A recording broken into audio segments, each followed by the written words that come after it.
ಅಮ್ಮಯ್ಯ ಬಡ್ಡಿ ಮಿಂಚಣನೆ ಕಂಡಲೆ ತಿರುಗಿ ಜಗಳ ಇತ್ತು ನೀವು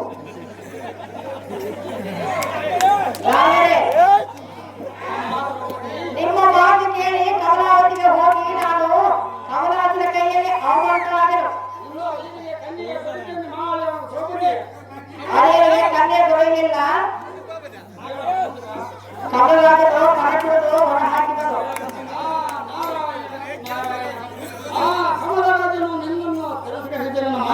ಹೌದು ಸ್ವಾಮಿ. ಈಗಲೇ ಕಮಲರಾಜನ ಮುಖಬುದ್ಧಿಯನ್ನು ತಿಳಿಸುವೆನು. ಈಗಲೇ ಕಮಲರಾಜನ ಬಳಿಗೆ ಹೋಗುವೆನು. ನಾರಾಯಣ ಗೋವಿಂದ ಜಗನ್ನಾಥ ಸಾರಥಿ ಕಮಲೇಂದ್ರ ಸಮಯ ಹೋಗಿ ಸಾರಥಿ ಅತಿ ಚಕ್ರತೆ ಅದೇ ಪ್ರಕಾರವಾಗಿ ಸ್ವಾಮಿ.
ಕಮಲರಾಜನ ಮುಯ್ಯರ ಪಟ್ಟಿ ಕೂರಿ ನಾಗಮೂರ್ತಿ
आ टोपी में से खड़ा होता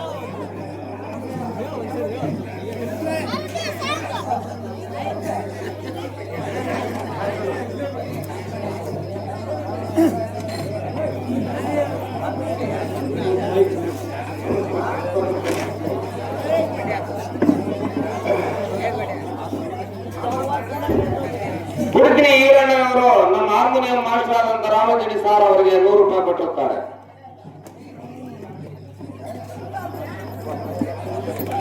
ಕುಡಿದಿರಿಯ ಈರಣ್ಣ ಅಣ್ಣನವರಿಗೆ ನನ್ನ ಧನ್ಯವಾದಗಳು.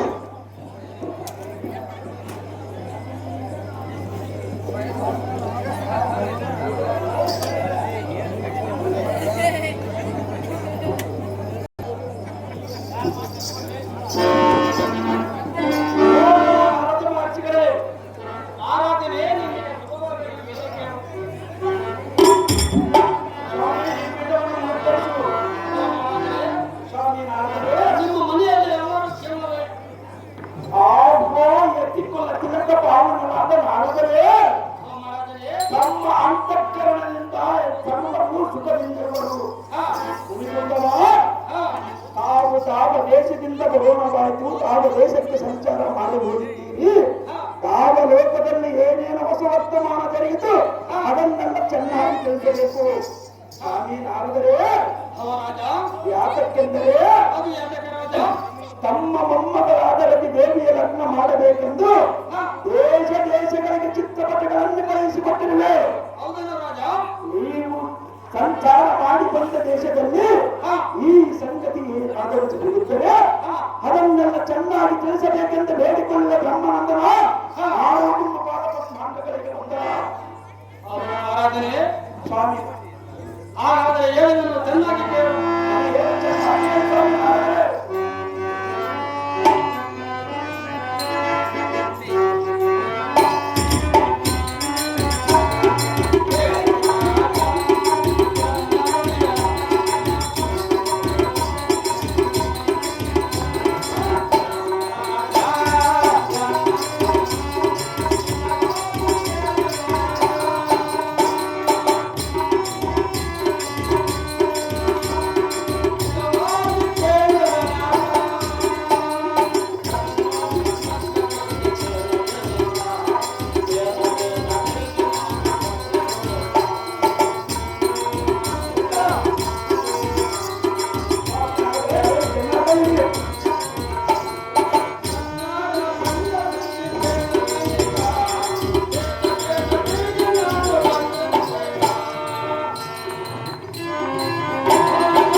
ಅವನೇನು ಸ್ವಾಮಿ ನಾರದರೆ? ನಾನು ಕಣ್ಣಾರ ಕಂಡು ಕಳವಳ ಕಂಡು ನಿನ್ನಲ್ಲಿಗೆ ಬಂದೆನು. ಹೌದೇ ಸ್ವಾಮಿ ನಾರದರೆ? ಇಲ್ಲವಾಯಿತೆ ನಾನೆತ್ತಕ್ಕೆ ಬರಲಿ ಮಹಾರಾಜ. ಸ್ವಾಮಿ ನಾರದರೆ ಆ ರಾಜಪುತ್ರರಲ್ಲಿ ಒಬ್ಬರಾದರೂ ರೂಪಕ್ಕೂ ಇಲ್ಲವೇ ಇಲ್ಲ. ಅವರು ನಿನ್ನ ಮಗಳ ಪಾದದ ಧೂಳಿಗೆ ಸರಿಯಾಗಲಾರರು. ಅಯ್ಯೋ, ನಿನಗೆ ಸಾವಿರಾರು ಮಂದಿ ಮಕ್ಕಳಿಗೆ ಒಡೆಯದೆ. ಸ್ವಾಮಿ ನಾರದರೆ ನನಗೆ ಇರುವ ಒಬ್ಬರೇ ಮಗಳೇ. ಒಬ್ಬ ಮಗಳನ್ನು ರೂಪಸ್ಥನಾದ ರಾಜಪುತ್ರನಿಗೆ ಕೊಟ್ಟು ಲಗ್ನ ಮಾಡಬಾರದೆ. ಸರಿ, ನೀನಂತ ತಟ್ಟನು. ಇದು ಮಾತ್ರ ನನಗೆ ಸರಿ ಬರಲಿಲ್ಲ. ಸರಿಯೇ ನಿನಗೆ ಯಾರು ಸರಿಯೇ?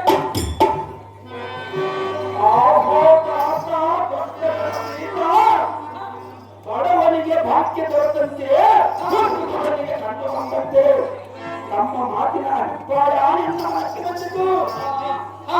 ಸ್ವಾಮಿ ನಾರದರೆ ತಾವು ತ್ರಿಲೋಕವನ್ನು ಸಂಚಾರ ಮಾಡಿ ಬಂದಿದ್ದೀರಿ, ತಮಗೆ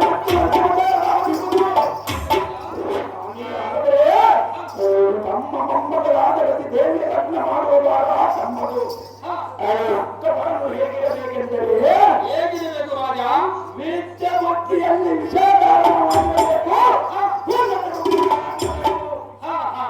ಅಂತ ಮರಳು ತಾವಲ್ಲಿರುವುದು ಚೆನ್ನಾಗಿ ಬೇರೆ ರತಿ ದೇವಿಗೆ ಲಗ್ನ ಮಾಡುವಾಗ ತಮ್ಮದು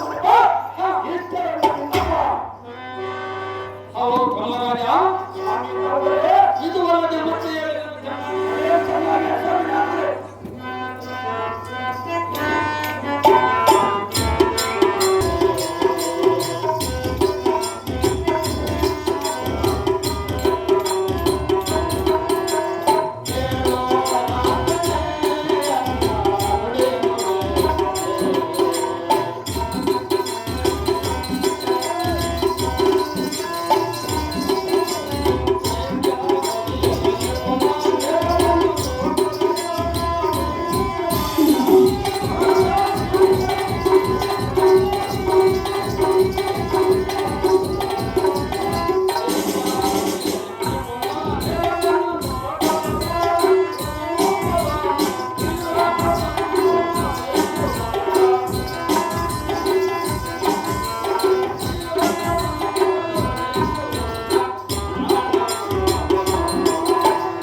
ಸ್ವಾಮಿ ನಾರದರೆ ನೀನು ಕಳಿಸಿದ ಜಾಗರು ದೇಶ ದೇಶಗಳಲ್ಲಿ ತಿರುಗಿ ಆ ರಾಜಪುತ್ರರ ಚಿತ್ರಪಟಗಳನ್ನು ಬಳಸುತ್ತಲಿದ್ದರು.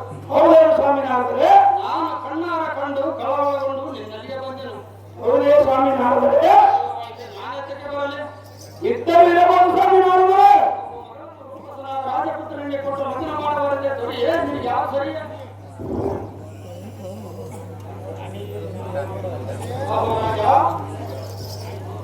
ಅಹೋರಾಜ ಸ್ವಾಮಿ ನಾರದರೆ ಹಾಗಾದ್ರೆ ಹೇಳಿದ್ರೆ ಚೆನ್ನಾಗಿ ಕೇಳು. ಅದೇನು ಚೆನ್ನಾಗಿ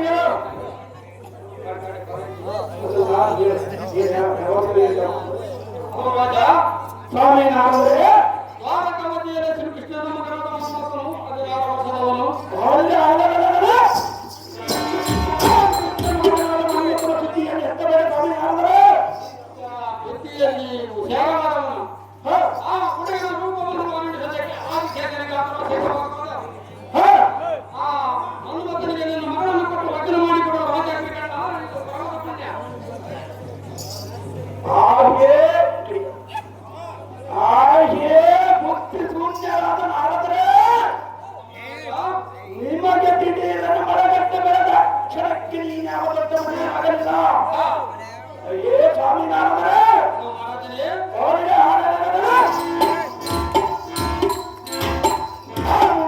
ಮಗನಿಗೆ ಮಗಳನ್ನು ಕೊಡುವಂತೆ ಅದೇ ನಾರದರೆ ಆ ಕೃಷ್ಣನ ಹೆಸರನ್ನು ಎತ್ತಿದರೆ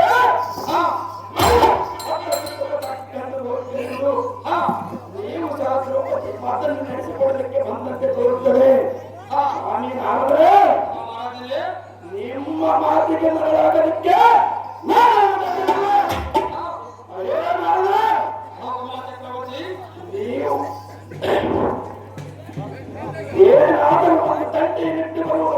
ನಿಮ್ಮ ಕರ್ತವ್ಯ ಇರುವುದು. ಹಾ ಅದೇನಾದ್ರೆ ಮಹಾರಾಜನೇ ಉಂಡ ಮನೆಗೆ ಚಿಂತೆ ಎನಿಸು ಬುದ್ಧಿ ಮಾತ್ರ ನಿಮ್ಮಲ್ಲಿ ಸಂಪೂರ್ಣ ತುಂಬಿರುವುದು. ಹಾ ಆದರೂ ಚಿಂತೆಯಿಲ್ಲ, ಈ ವೇದವು ಹೇಗಾದರೂ ಮಾಡಿ ಸಹಿಸಿಕೊಳ್ಳದೆ ಹಾ ಪರಿಹಾರವೇ ದೇವರ ಪುಂಡರಿಕೆ ಸುದ್ದಿಯನ್ನು ಕರ್ಣಕ್ಕೆ ಹಾಕಲಿಲ್ಲ ನಿಮ್ಮ ಹಾ ಪಾಲ್ಪಡುವುದರೊಳಗೆ ಪಾಪ. ಕಮಲ ಚಕ್ರವರ್ತಿ ಅದೇನಾದ್ರೆ ಇಷ್ಟಕ್ಕೆ ಸಿಟ್ಟು ಎತ್ತಕ್ಕೆ ಸೇರಿಸು ಆ ಕಲ್ಲನ ಮಗನಾದ ಮನ್ಮಥನ ಸುದ್ದಿಯನ್ನು ಎತ್ತಿದ್ದಕ್ಕೆ ಹೇಗೆ ಬರುವುದಾದರೆ ನನ್ನ ಮೇಲೆ ಕೋಪ ತಾಳಲಿಕ್ಕೆ ಕಾರಣ ಏನು? ಆ ಕಲ್ಲನ ಸುದ್ದಿಯನ್ನು ಎತ್ತಿದ್ದಕ್ಕೆ ನಿನ್ನ ಮೇಲೆ ಹೋಗಲಾಡಿದನು. ನೀನಾಗೆ ಕೇಳಿದ್ರೆ ನಾನಾಗೆ ಹೇಳಿದೆನು. ನಾನು ಆ ಕಲ್ಲನ ಮಗನಾಗಿ ಮನ್ಮಥನಿಗೆ ಮುಖಾಂತರ ಬರುವುದೆಂದು ನಿನ್ನ ಮುಂದೆ ಹೇಳಿದ್ರೆ ಏನಾದ್ರೆ ಅದರೊಳಗೆ ಏನೋ ತಪ್ಪಿರಲಿಲ್ಲ. ಇದರಲ್ಲಿ ನಿನ್ನ ತಪ್ಪಿರುವುದಿಲ್ಲ. ಯಾ ಪಾರ್ವತಿ, ನಮ್ಮ ದೈವವು ಇಲ್ಲಿದೆ, ಆದರೂ ಚಿಂತೆ ಇಲ್ಲ. ಓ ಕಮಲರಾಜ, ಸ್ವಾಮಿ ಏನಾದರೆ ನಿನ್ನ ಮನಸ್ಸಿಗೆ ಬಂದಾಗ ನಿನ್ನ ಮಗಳ ಲಗ್ನವನ್ನು ಮಾಡು. ನಾನು ಎತ್ತಕ್ಕೆ ಹೇಳಲಿ. ಆದರೆ ಲಗ್ನಕ್ಕೆ ಮಾತ್ರ ನಮ್ಮನ್ನು ಮರೆಯಬಿಡಲಿ. ಇದ ಸಿಟ್ಟಿನಲ್ಲಿ ನಮ್ಮನ್ನು ಮರೆತರೆ ನಾನೇನು ಮಾಡಲಿ? ಈ ಲಗ್ನದೊಳಗೆ ಈ ನಾಲ್ವರು ಇದ್ದೇರಬೇಕು. ನಾವು ಹೋಗಿ ಬರುವ ಅಪ್ಪಣೆ ಕೊಡುವ ರಾಜ ಸಾಂತ್ವನ ತೇಜ. ಸಂತೋಷದಿಂದ ಹೋಗಿ ಬಂದಿರು ಸ್ವಾಮಿ.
ಮತ್ತೆ ಯಾವಾದರೂ ಹೊಸ ವರ್ತಮಾನವಿದ್ದರೆ ಎನ್ನ ಮುಂದೆ ತಿಳಿಸುವಂತವಾದ ಸ್ವಾಮಿ ಸಜ್ಜನ ಪ್ರೇಮಿ. ಅಮ್ಮ ರತಿದೇವಿ ಸ್ವಾಮಿ ಹೇಳಿದನು ಚೆನ್ನಾಗಿ ಕೇಳು.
ಸ್ವಾಮಿ ಮಂಗನಿಗೆ ನಿನ್ನನ್ನು ಕೇಳಲಿಕ್ಕೆ ದ್ರೌಪದಿ ಬಂದರೆ ನಿನ್ನ ತಂದೆಯಾದ ಕಮಲರಾಜನು ಸಿರಿಯಲಿಯನ್ನು ಪರಿಪರಿಯಿಂದ ನಂದಿಸಿದನು. ಆ ದ್ರೌಪದಿಯನ್ನು ಪುರವನ್ನು ಬಿಡಿಸಿ ಹೊರಗೆ ತಪ್ಪಿಸಿದನು.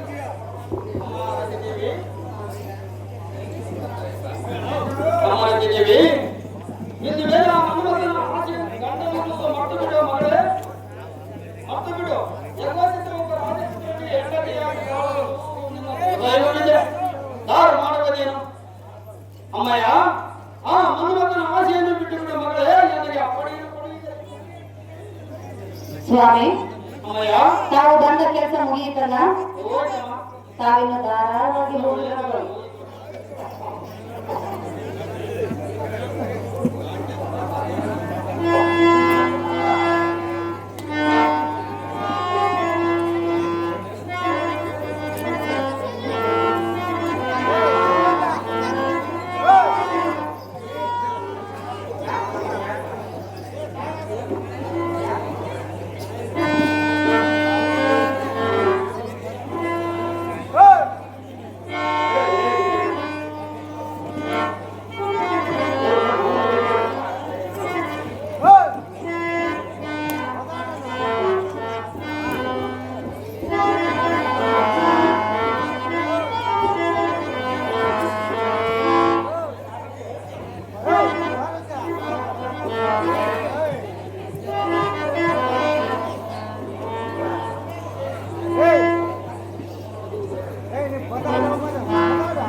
ತಂದೆ, ನಾನು ಇಲ್ಲಿಗೆ ಬಂದ ಕಾರಣವನ್ನು ಕೇಳಿದೆಯಾ ಅಪ್ಪಯ್ಯ? ಹೌದು ಮಗಳೇ. ಒಮ್ಮಿಂದಂದ್ರೆ ನೀನು ಎಂಥ ಕಾರ್ಯವನ್ನು ಮಾಡಿದೆಯಲ್ಲ ತಂದೆ. ಏನು ಕಾರ್ಯ ಮಾಡಿ ಮಗಳೇ? ನೀನು ಮಾಡಿರೋದು ನಿನಗೆ ಗೊತ್ತಿಲ್ಲವೇ ಅಪ್ಪಯ್ಯ? ಅದು ಏನು ಮಗಳೇ? ತಂದೆ, ಗೊತ್ತೇ? ಈ ನಿನ್ನ ಕೋಪವೇ ನನಗೆ ತಾಪವಾಗಿ ತೋರುತ್ತಿರುವುದು ಅಪ್ಪಯ್ಯ. ಹೌದೇನು ಮಗಳೇ? ತಂದೆ, ಪ್ರತಿದೇವಿ ಏನು ಕೇಳು. ಚೆನ್ನಾಗಿರೋ ನಿನ್ನ ಕೋಪವು ಎನ್ನ ಮನಗೆ ತಾಪವು, ನಿನ್ನ ಕೋಪವು ಎನ್ನ ಮನಗೆ ತಾಪವು.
ಲೆಕ್ಕಿಸದೆ ಮನದಂತೆ ನಿಂದಿಸಿ ಪುರದಿಂದಲೇ ಹೊರಬಿಡಿಸಿದೆ ಅಂತಲ್ಲ ಅಪ್ಪಯ್ಯ. ಹೌದು ಮಗಳೇ. ತಂದೆ ಮತ್ತೆ ಅಯ್ಯ ಹೆಣ್ಣಾಗಿ ಎಷ್ಟು ಮನ ನೊಂದುಕೊಂಡು ಹೋದಳೋ ಏನು. ಇಂಥ ಕಾರ್ಯವನ್ನು ಮಾಡುವುದಕ್ಕೆ ನಿನಗೆ ಮನಸ್ಸಾದರೂ ಹೇಗೆ ಬಂತು ತಂದೆ? ಇದನ್ನು ಕೇಳುವುದಕ್ಕಾಗಿ ನಾನು ಅಲ್ಲಿಂದ ಇಲ್ಲಿಗೆ ಬಂದೆ.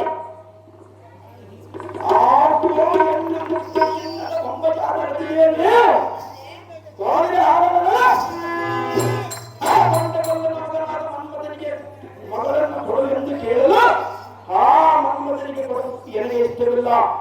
ಏನೇಕ ಸಂಬಂಧದ ಬಳಿ ಕೊಡುವನೆಂದು ನಾವು ಮಾತನಾಡಿದರೆ ಆ ಮೂರ್ಖರ ತುಂಬಿಸಿದ ಸಭೆಯಲ್ಲಿ ಎನ್ನ ಮರ್ಯಾದೆ ನೋಡಿದ ಸ್ವಲ್ಪನಾದರೂ ಮಾತನಾಡಿ ನಿಷ್ಠೂರದ ಮಾತುಗಳನ್ನು ಆಡಿದರು.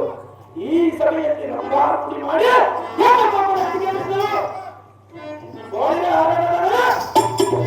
ಅದಕ್ಕಾಗಿ ಚಾರದಿಂದ ಪುರವನ್ನು ಬಿಡಿಸಿ ಕಟ್ಟಿಸಿದೆ ಮಗಳೇ. ಆ ಗಂಡ ಮುಂಡಿಯಾದ ದ್ರೌಪದಿಗಳಿಗೆ ನಿನಗೆ ತೆಕ್ಕಬೇಕು ಮಗಳೇ. ನಡಿ ಪುತ್ರೆ.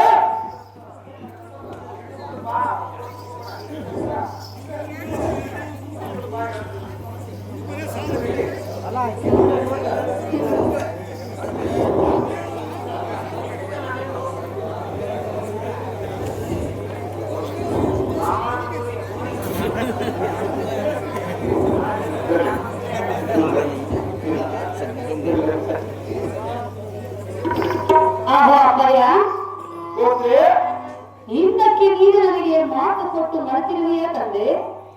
ನಾನು ಆ ಮನ್ಮಥನೊಬ್ಬನಿಗೆ ಕೊಡುವೆನೆಂದು ನಿನ್ನನ್ನು ಮಾತು ಕೊಟ್ಟಿಲ್ಲ ಮಗಳೇ.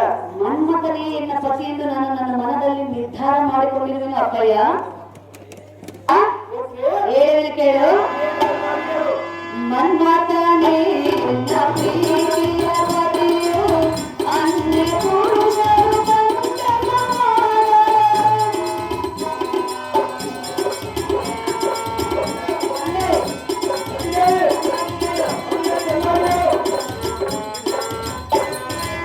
ಮನ್ಮಥನೇ ಎನ್ನ ಪ್ರೀತಿಯ ಪತಿಯು ಅನ್ಯ ಪುರುಷರು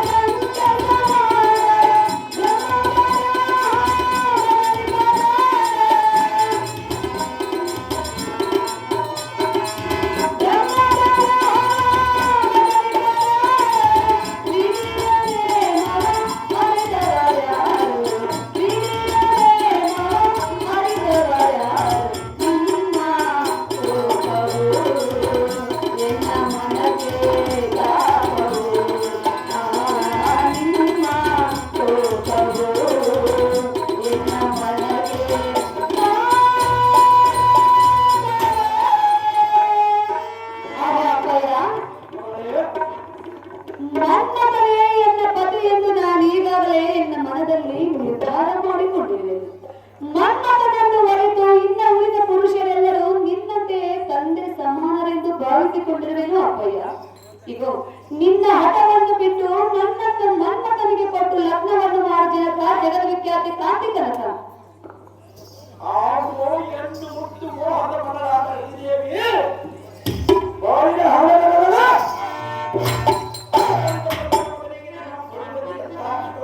ಮಾತನಾಡಿವೆ. ಓ ವಸು ಪ್ರಾಯದ ಪೂಜೆ ಬೆಳಗಿನ ಮತ್ತಿಯ ಮೇಲಿನ ಮಾತನಾಡಿದ ಸನ್ನಾಗಿಯಾಗಿ ತಂದೆ ತಾಯಿಗಳ ಮಾತಿನಲ್ಲಿ ಇರುವುದು ಬಿಟ್ಟು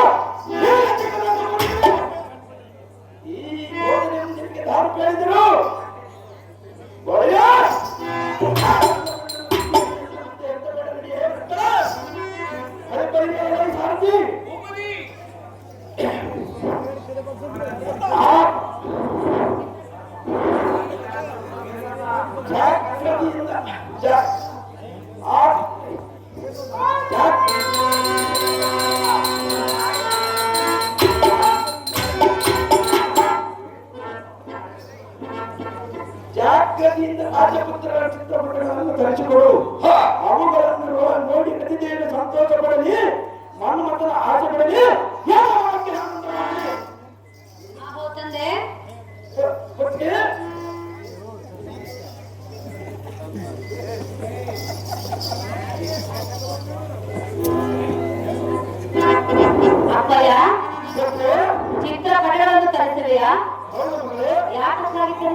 ಬುದ್ಧಿಯನ್ನು ನೋಡಿದರೆ ಇನ್ನೊಂದು ಹೆತ್ತಬೇಡ ಮಕ್ಕಳೇ. ತಂದೆ ಗೊತ್ತೇ? ನಿನ್ನ ಹಠವನ್ನು ಬಿಟ್ಟು ಬಿಡು ಎಂದೆ. ಏನು ನಿನ್ನ ತಂದೆ ತಾಯಿಗಳ ಇಷ್ಟರಂತೆ ಎಂಬುದನ್ನು ಬಿಟ್ಟು ನಿನ್ನ ಆಟವನ್ನು ಬಿಟ್ಟು ಬಿಡು. ಮಗಳ ಇಷ್ಟದಂತೆ ನಡೆದುಕೊಳ್ಳುವುದು ತಂದೆ ತಾಯಿಯ ಕರ್ತವ್ಯ. ತಂದೆ ತಾಯಿಗಳ ಮಗ ಮಾತನ್ನು ನಡೆಸಿಬಿಡುವುದು ಮಗಳ ಕರ್ತವ್ಯ. ಅಪ್ಪಯ್ಯ ಗೊತ್ತೇ? ಏನೆಂದೇಳು? ಏಕೆ ತರಿಸುವೆ ನೀನು ಪಟಗಳ ಒಲಿಸಲಾರೆನು ಬೇರೆಯ?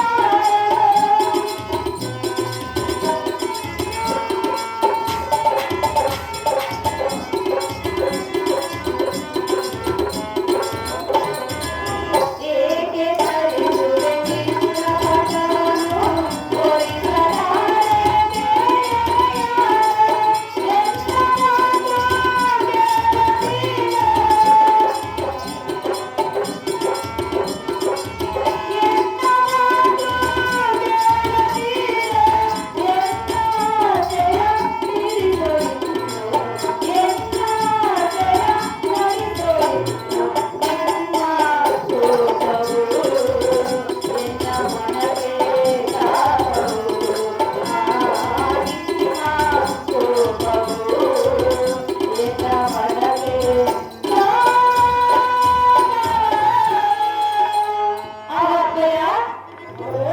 ವ್ಯರ್ಥವಾಗಿ ಚಿತ್ರಪಟಗಳನ್ನು ಏತಕ್ಕಾಗಿ ತರಿಸುವೆ ಅಪ್ಪಯ್ಯ?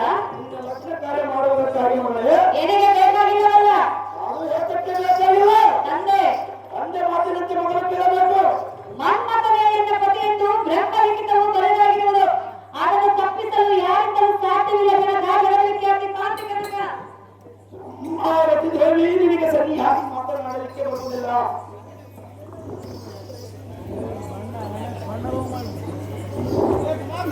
ಅಮ್ಮ ದೇವಿ ನಿನಗೆ ಸರಿಯಾಗಿ ಮಾತನಾಡಲಿಕ್ಕೆ ಬರುವುದಿಲ್ಲ. ನಿನಗೆ ಶಿಕ್ಷಣ ಬರಲಿಕ್ಕೆ ನಿನ್ನ ಮಗಳಲ್ಲವೇ ಅದಕ್ಕಾಗಿ.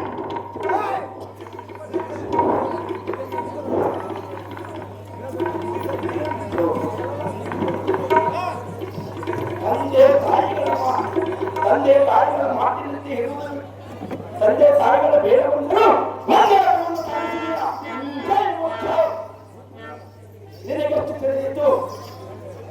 ಈ ಗಂಡನ ಮಗನಿಗೆ ಮಗಳನ್ನು ಕೊಟ್ಟರೆ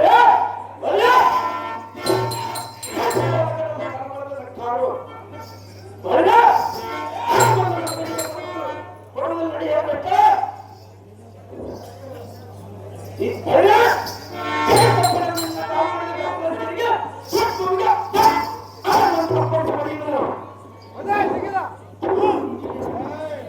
ಒಂದೇ ಆಟವನ್ನು ಸಾಧಿಸಬೇಡ. ಸಾರಥಿ ಈ ಬಾಲಕನಿಗೆ ಮೂರ್ಖತನದಿಂದ ಒಂದೇ ಆಟವನ್ನು ಹೌದೇವ? ಈ ಬಾಲಕಿಗೆ ಬುದ್ಧಿ ಹೇಳುವುದಕ್ಕಾಗಿ ಎನ್ನ ಕಾಂತೆಯನ್ನು ಬರೆಯಲು ಸಾರಥಿ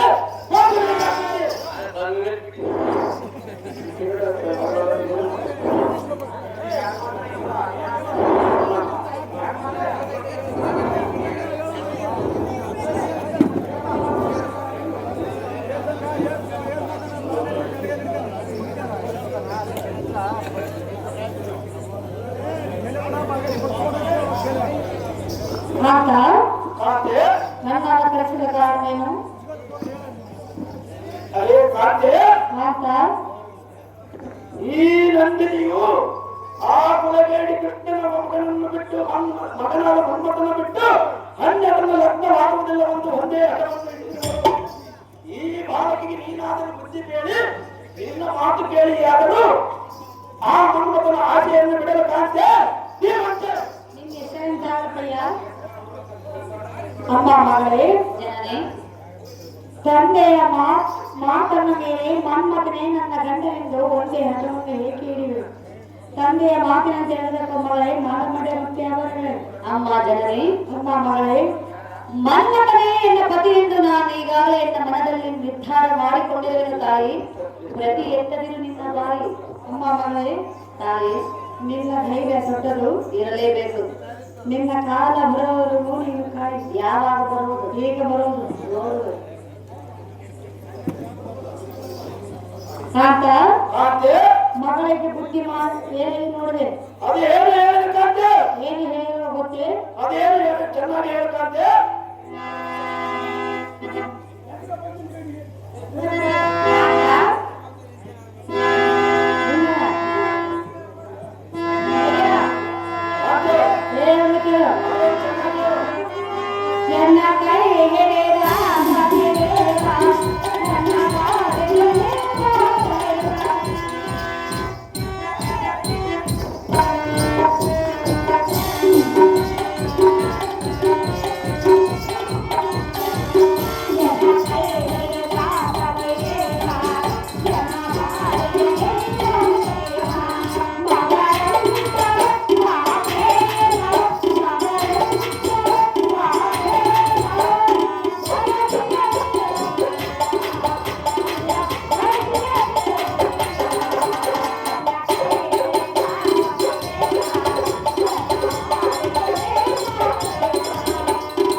ಮಗಳಿಗೆ ಬುದ್ಧಿ ಏನೇ ನೋಡಿದರು ಅದು ಏನು ಹೇಳಿದಂತೆ ಏನಂದ್ರೆ ಹೇಳುವ ಮತ್ತೆ ಅದೇನು ಚೆನ್ನಾಗಿರ್ತದೆ. ಈ ಜನ್ಮದಲ್ಲಿ ಮನ್ಮಥನನ್ನು ಬಿಟ್ಟು ಅನ್ಯ ಪುರುಷರನ್ನು ನಾನು ಸರ್ವತ ಮಾಡಿಕೊಳ್ಳೋದಿಲ್ಲ ಎಂದು ಹೇಳಿದರು. ಕಾಕ ಅಂತೆ ಏನಕ್ಕೆ ಇಷ್ಟೊಂದು ಕೋಪ? ಮಗಳ ಇಷ್ಟದಂತೆ ಮನ್ಮಥನನ್ನು ಕಳಿಸು, ಮಗಳ ರಕ್ತದ ಕಾರ್ಯವನ್ನು ವಹಿಸಿದಾಗ ಹನುಮಂತ ಭೀಮಾರ್ಜುನ ಕಿರೀಟ ಕಟ್ಟಿಬಿಡು. ಭೀಮಾರ್ಜುನ ಕಿರೀಟ ಕಟ್ಟ ಅವನ ಮತ್ತೆ ಆ ಪರಮನ ಸುದ್ದಿಯನ್ನು ಹೇಳುವುದಕ್ಕಾಗಿ ನಿಮ್ಮನ್ನು ಕರೆಸಿದೆ. ಅಲ್ಲ, ಆ ಪರಮನ ಸುದ್ದಿಯನ್ನು ಹೇಳಿದರೆ